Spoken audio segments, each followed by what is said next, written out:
Nor was this all. The great finance minister, Cambon, soon saw that the worst enemies of his policy were gold and silver. So there you go. The more things change, the more they become the same. Friday, August 6, 2021, Monaco 64, home of alternative economics and contrarian views. Today we're going to look at how government interference in the economy, government interference in the free market, government interference in setting prices. We've seen recently in the US what's going on with rents, that they're trying to stop tenants having to pay rents. In the UK as well, they've done the same thing since this crisis started last year. And there's a really good book, which I've recommended many times, of course. And I read this almost 20 years ago. And I could see that under the system that we've had, fiat currency system, heavily government interfered system of Keynesian economics, that we would eventually go down the path of the French back in the 1790s. All the symptoms have been around. I just never envisioned how they would do it, how government tyranny would come to the fore in countries like the UK, the US, Western Europe, even Germany, of all places, who saw this kind of tyranny, of course, almost 100 years ago in the 1930s and 1940s. Besides referencing this book today and talking about how government control of the economy, of the free market, eventually leads to tyranny, to control, to draconian rules and laws, I will reference John Maynard Keynes' introduction to the German edition of his major book called General Theory, and this was in the 1930s. So I got this from the Mises website, and this is what Keynes wrote in that German edition. The theory of aggregate production, which is the point of the following book, nevertheless can be much easier adapted to the conditions of a totalitarian state than the theory of production and distribution of a given production put forth under conditions of free competition and a large degree of laissez-faire. This is one of the reasons that justifies the fact that I call my theory a general theory, and I think it's getting worse and worse. Many people still think we have a free market in the West, that we're free, the Chinese are communist.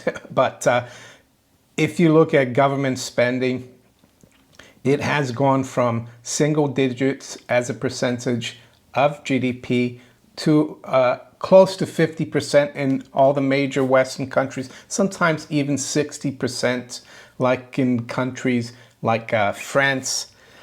What does that mean? Well, that means that the government is in control or taxing half the economy, the private economy. It's interfering.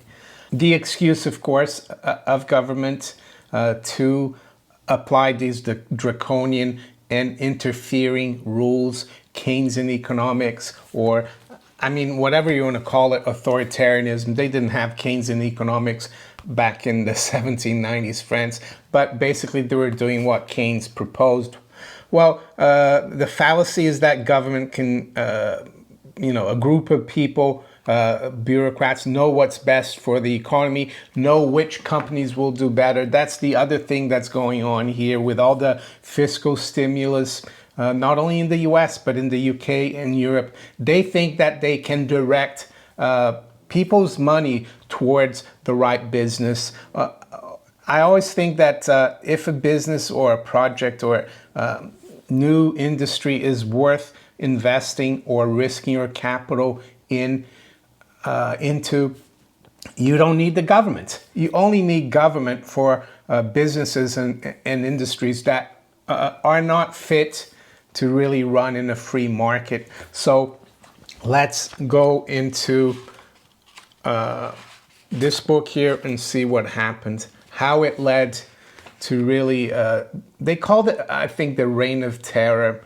And I would argue that's what we have right now, even though many people are not awake to it. We have a reign of terror. We're being told right now, they're trying to coerce the public into doing things that they could never tell them to do. And you know what I mean. I'm not going to go really into it because, yeah, I want to stay here and try to warn people about what's going on. So you know what I mean. So, and this has also got to do with the fiat currency system, because under fiat currency system, the government is in control of the money, and the central bank, of course, and the private bankers, they're in control. Mr. Rothschild, or Lord Rothschild, whoever he was in the 1800s, he knew very well that if you take control of the money and credit of a country, you don't care about Parliament, you don't care about Congress, who makes the rules or the laws, because you're in charge. So it says here, the third outgrowth of the vast issue of fiat money was the maximum. As far back as November 1792, the terrorist associate of Robespierre, Saint-Just, in view of the steady rise in prices of the necessaries of life, had proposed a scheme by which these prices should be established by law at a rate proportionate to the wages of the working classes. This plan lingered in men's minds, taking shape in various resolutions and decrees, until the whole culminated on September 29th, 1793, in the law of the maximum. So basically, these laws controlled everything, a bit like they're doing now with furlough, with the forbearance, with trying to stop tenants paying their rents, with universal basic income. That's all to do with the government interfering, trying to stop the economy from running on its own. And yes, the more they do that, the bigger the government gets. So let's quickly have a look at some of the things that this maximum did. First, the price of each article of necessity was to be fixed at 1 1/3 of its price in 1790. Second, all transportation was to be added to a fixed rate per league. Thirdly, 5% was to be added for the profit of the wholesaler. So yeah, there was total control of the economy, much like there is today, with all these new rules that we're seeing since the crisis started last year. And I would say as well, the stock market, the bond market, that's part of what this is all about. This is the government with the central bank and the private banks controlling the price of important assets like mortgages, like government bonds, like gold and silver. Gold and silver are an enemy of the state. And you will see here, nothing has changed. So they also imprison people for not using the fiat currency, a little bit like what's going on now with the cryptocurrencies. So it says here, involved in all these perplexities, the convention tried to cut the Gordian knot. It decreed that any person selling gold or silver coin or making any difference in any transaction between paper and specie should be imprisoned in irons for 6 years. That anyone who refused to accept payment in assignats, which is the fiat currency, or accepted assignats at a discount, should pay a fine of 3,000 francs. And that anyone committing this crime a second time should pay a fine of 6,000 francs and suffer imprisonment.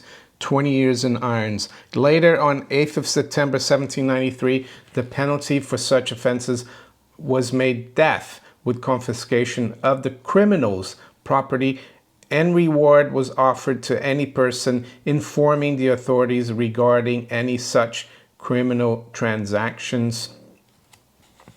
To reach the climax of ferocity, the convention decreed in May 1794 that the death penalty should be inflicted on any person convinced of having asked before a bargain was concluded in what money payment was to be made. Nor was this all. The great finance minister, Cambon, soon saw that the worst enemies of his policy were gold and silver. So there you go. The more things change, the more they become the same. So gold and silver are the enemies of the statists, and that's why they try to control this market as much as possible. But I have hope that in human nature, that a draconian, authoritarian, evil regime like we have now, like the French had back then, does not propagate or continue. It usually comes to an end. So this is what the author, Andrew Dixon White, says here. It is easily seen that these maximum laws were perfectly logical. Whenever any nation entrusts to its legislators the issue of a currency, and I would add also the central bank, not based on the idea of redemption in standard coin recognized in the commerce of civilized nations, it entrusts to them the power to raise or depress the value of every article in the possession of every citizen. So that's the manipulation there. Louis XIV had claimed that all property in France was his own, and that what private persons held was as much his as if it were in his coffers. But even this assumption is exceeded by the confiscating power exercised in a country where, instead of leaving values to be measured by a standard common of the whole world, they were left to be depressed or raised at the whim, caprice, or interest of a body of legislators. When this power is given, the power of fixing prices is inevitably included in it. So unfortunately, nowadays it's the whole world. We've been in this kind of system since August 15th, I would say 1971, when Nixon just removed any standard of value from the currency, and that meant that they could control the currency because they could issue as much as they wanted to. They created the derivatives market, and that's how they control everything, through the derivatives, through the issuance of fiat currency, not only in the bond market, but the gold market. Every market is manipulated now, real estate, everything. But yeah, something will stop this, and I don't know what it will be. And I don't know when it will be. And yes, some of you might say, I'll be dead by the time that happens. That's true, but it shouldn't stop you. At least it's not going to stop me from trying to fight these people. And that's the reason why I keep talking to you guys, trying to reach new people out there as well. And with that, let's look at where the markets are. Of course, having seen that the markets are heavily manipulated by the powers that be, by politicians, by the bankers, central bankers. And there are times, of course, when they lose control. That's when we have the big crashes, right? The big collapses or financial crises. That's when they lose control. But they've been able to come in and patch up the system, put a Band-Aid on it. 2008, and nothing was done to bring in a free market and allow the market to run things. They're still at it. So eventually we will see this whole system implode. and you need to be with one foot outside that system. You might want to still keep one foot in it. That's up to you. So it's 9 a.m. London time. We've got spot gold down $5, trading just around 1800.